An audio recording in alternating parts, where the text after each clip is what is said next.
I grew up with these songs, and it was just part of our family.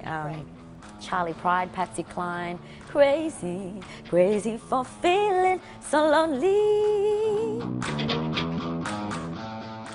Hey everyone, I'm Lindsay Miller, and I'm here today with recording artist and actress Jessica Mauboy. Hello. How are you? I'm great, thank you, Lindsay. We're here at the lovely Fig and Olive restaurant in LA, and I'm really excited to talk with you about the Sapphires, your new movie. Wow, yes. I just had a chance to see it, and I was just blown away by the film and your voice. Thank you. I'd love to hear a little bit about how you got involved initially. Yeah, so I guess my first, I guess my approach to the film was through meeting Wayne Blair, the director. Kind of went away, after the meeting I went away and I read the script on my own, and I naturally just fell in love with it. It was just part of who I was and my upbringing, and you know, where I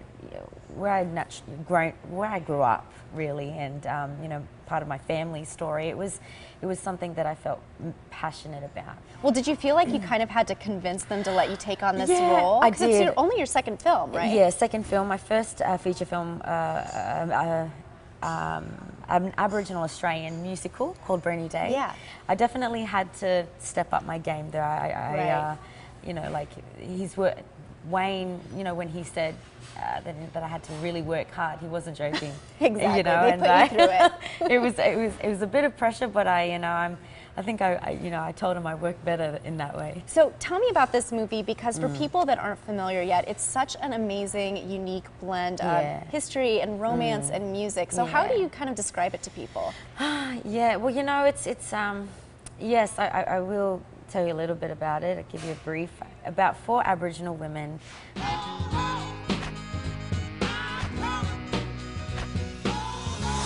Can you make it sound blacker? I wonder. And your name again?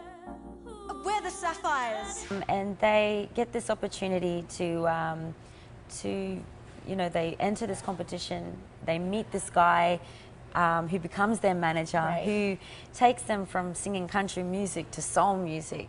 And they travel together. They form the group, the Sapphires, and they travel to Vietnam during the Vietnam War in 1968 and perform for the American troops. Yeah. But you know, amongst that, yes, that it's about you know, the women finding love, finding their voice, going on this extraordinary journey and finding themselves. What's really astounding about the movie too is that it's based on a true story. story. So this story is you know, from true events. This is really what happened about these 4 Aboriginal women who are still living today, you know, in central Sydney, who have you know, who have built an Indigenous health medical centre, which is extraordinary. It's just an amazing story, and you know, we got to meet them and sit with them, and this was pretty much before we started filming. I guess, you know, the director and Tony, the writer, you know, he wrote this story about his mother, which is a whole nother story, which is amazing. But you know, they really wanted us to, you know, to really be the characters, and therefore, you know, meeting them was just only the beginning. Yeah, you and know, like you of said, making they're the film. such phenomenal women too. They went on to do so many amazing things. Yeah, you know, and I think, you know, one of the amazing things was that they didn't, you know, part of their journey was, you know, not to, you know, go, you know, I'm sure they dreamt of, you know, performing on many stages around the world, but they really, it was really about taking it back home to their family and providing for their family and giving them, telling them their experience about what they, you know, these women in a way felt, it was crazy because at that time, obviously, you know, there was civil rights movement was happening. The stolen generation, you know, that was all happening at that time. So for these women, it was scary to be in their own country, just living proof of just strong Aboriginal women. Yeah, and I heard that doing this project actually encouraged you to get a little bit more in touch with your Aboriginal background. Yes, that's So, right. yeah. Which was a magical moment for me, and mostly for my mum as well, and her family, because this, you know, her, she never really got to know. It was funny. you know, talking about the stolen generation, you know, at that time the government felt that they needed to, I guess, breed out Aboriginal people. So what they did was they took, you know,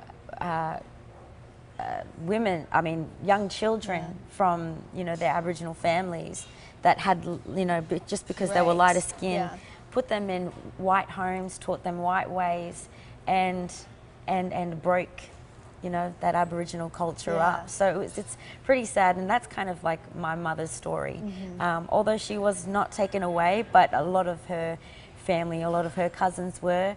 And part of, you know, after the Sapphires, a magical moment happened when a lady had called my mum and said, you know, this is my story, but we're related. You and I are cousins.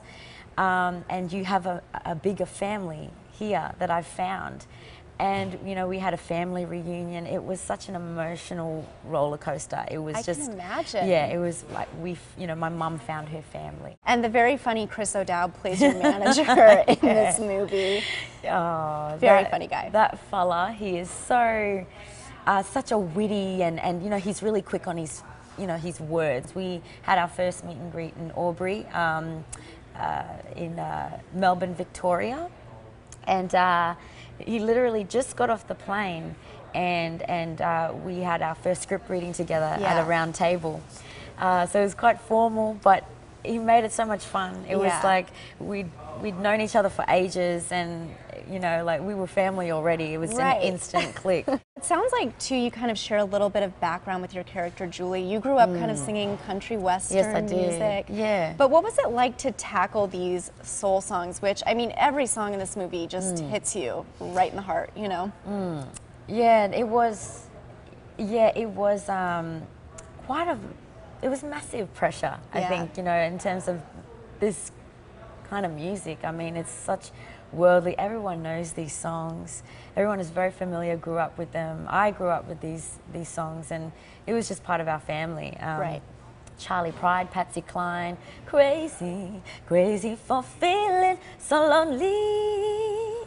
Amazing voice. Every time I hear it, it's just like breathtaking. Thank you. But yeah, country was definitely a big part, played a big part in the Indigenous community. Yeah. And, you know, I don't know, it was just that kind of music that was kind of storytelling, and that's the way within the Indigenous community we told our stories. It was sung through that kind of music.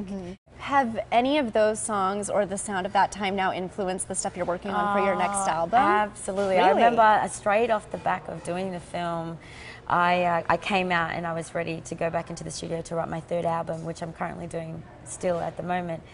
And I wrote with a great singer-songwriter in Australia, Elan Kidron.